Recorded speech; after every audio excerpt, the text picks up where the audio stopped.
முருகன் பக்தர்கள் அனைவருக்கும் அன்பு வணக்கங்கள். என் அன்பு குழந்தையே, இந்த நிமிடத்திலிருந்து ஆரம்பம் ஆகின்றது. இன்னும் 2 நாட்களில் பிரிந்திருக்கும் முன் துணையை இந்த கோலத்தில் நீ பார்க்க போகின்றாய் தங்கமே. நான் கூறுவதை சற்று புரிந்து கொள். சில பேர் உன்னை கோபத்தை ஏற்படுத்தும் அளவிற்கு செய்தால் நீ கோபத்தை வெளிப்படுத்தி விடாதே.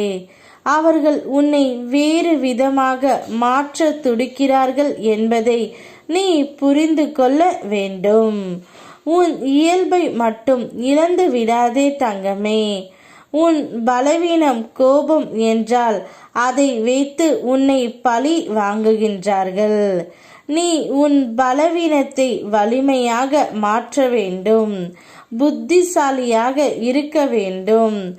எந்த சூழ்நிலையிலும் உன் பலவீனம் அறிந்து மற்றவர்கள் உன்னை வீழ்த்த நினைத்தால் கோபப்பட்டு அந்த சந்தர்ப்பத்தை அவர்களுக்கு நீ உருவாக்கி கொடுத்து விடாதே. இதை மட்டும் உன் நினைவில் கொள் தங்கமே.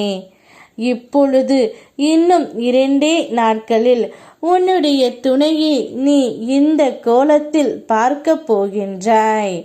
உன்னுடைய துணை உன்னை பிரிந்து மிகவும் மோசமான நிலையில்தான் இருக்கின்றார்.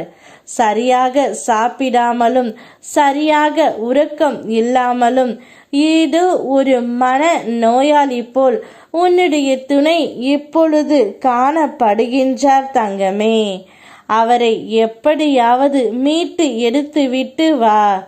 நீ இப்போது எவ்வளவு கஷ்டத்தில் இருக்கின்றாய் என்று எனக்கு நன்றாக தெரியும். இந்த கஷ்டமெல்லாம் இன்னும் கொஞ்சம் காலம்தான்.